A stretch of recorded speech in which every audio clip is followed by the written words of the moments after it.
ఇంటి పైనయితే first floor అయితే వేస్తున్నారండి. అబ్బా! ఎంత మట్టి, ఎంత దుమ్మండి అసలు.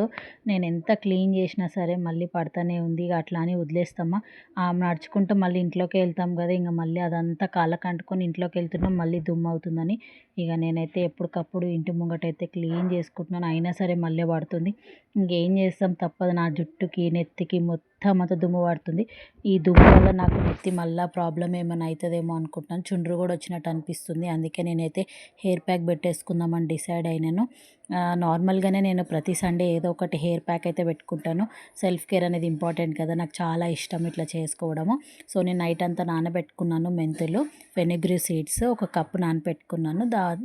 అది మిక్సీ పట్టేస్తున్నాను. ఇంకా కలబంద కూడా తెచ్చుకున్నాను. లేతది తెచ్చుకున్నాను. బాగా ముదురుది కాకుండా లేతది తెచ్చుకొని దానికి తోలేం తీయకుండా డైరెక్ట్ మనము మిక్సీ పట్టేసుకున్నాను. ఈ మిక్సీని వాటర్ వేసి, కొంచెం వాటర్ వేయకపోయినా పర్లేదు, ఎందుకంటే ఆల్రెడీ ఫెనుగ్రీ సీడ్స్ నానబెట్టిన వాటర్ తోటే నేను గ్రైండ్ చేసేసాను. ఇది చూస్తున్నారు కదా, నీమ్ తేల్ అండి. మన హెయిర్ పొరోసిటీని బట్టి మనము ఆయిల్ వాడితే బాగుంటుంది. నాది మీడియం పొరోసిటీ ఉంది కాబట్టి నేను నీమ్ ఆయిల్ అనేది వాడుతున్నాను. ఒకవేళ హై పొరోసిటీ ఉన్న వాళ్ళు కోకోనట్ ఆయిల్ వాడచ్చు. ఇది నాది మీడియం పొరోసిటీ ఉంది హెయిర్, అందుకనే నేను నీమ్ ఆయిల్ వాడుతున్నాను. ఒకవేళ లో పొరోసిటీ ఉన్న వాళ్ళు ఆల్మండ్ ఆయిల్ కూడా ట్రై చేయండి, మంచి బెనిఫిట్స్ అయితే ఉంటాయి. ఇంకా ఇది హెయిర్ ప్యాక్ పెట్టుకోవడానికి అయితే నేను హెయిర్ నీట్గా కోమ్ చేసుకొని, మనం పార్టీషన్స్ ఎప్పుడు పెట్టుకున్నట్టు ఇంతకుముందు నా ఛానల్లో చూసుంటారు కదా, పార్టీషన్స్ చేసి మంచిగా హెయిర్ అయితే పెట్టేసుకుంటున్నాను. ఇంతకుముందు నా ఛానల్ చూడని వాళ్ళైతే ఒకసారి లైక్ చేసుకొని సబ్స్క్రైబ్ అయితే చేసుకోండి. నా ఛానల్లో చాలా hair packs, cooking videos, beauty tips అన్నీ ఉంటాయి, చూడండి ఒకసారి. మళ్ళీ ఇంకొకటి ఇట్లా ఇది మనకి ఎక్కువ స్కాల్ప్కి చేసుకోవాలండి ఇది ప్యాక్ అనేది.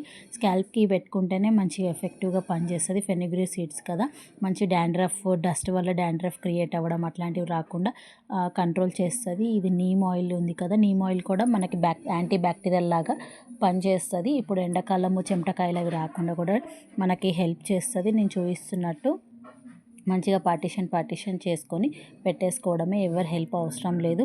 నెక్స్ట్ ఇంకొకటి, ఇది పెట్టుకున్న తర్వాత మనం షాంపూ తోటి కడిగేసుకోవాలి. కొంచెం వాటర్ ఎక్కువ పడుతుంది, ఎందుకంటే మైన్యూట్ పార్టికల్స్ ఉంటాయి కదా. ఈ ఫెనుగ్రీ సీడ్స్, అలోవెరా ఇదంతా మిక్సీ చేసాం కదా, కొంచెం హెయిర్కి అట్లాగే ఉన్నట్టు ఉంటుంది. అయినా పర్లేదు, ఆరిపోయిన తర్వాత ఒకసారి నీట్గా కోమ్ చేసుకుంటే అవన్నీ వెళ్ళిపోతాయండి. మంచిగా ఇట్లా హెయిర్కి ఇంకా మిగిలిన ప్యాక్ ఏదన్నా ఉంటే కూడా మంచిగా ఇట్లా హెయిర్కి అప్లై చేసేసుకొని ఒక 30 to 40 మినిట్స్ అయితే వెయిట్ చేయండి. వెయిట్ చేసిన తర్వాత నార్మల్ వాటర్ తోటి షాంపూ, రెగ్యులర్గా మనం వాడే షాంపూ తోటి క్లీన్ చేసేసుకుంటే మంచి రిజల్ట్స్ ఉంటాయి, డాండ్రఫ్ రాకుండా ఉంటుంది. బాగుంది కదా, లైక్ అండ్ సబ్స్క్రైబ్.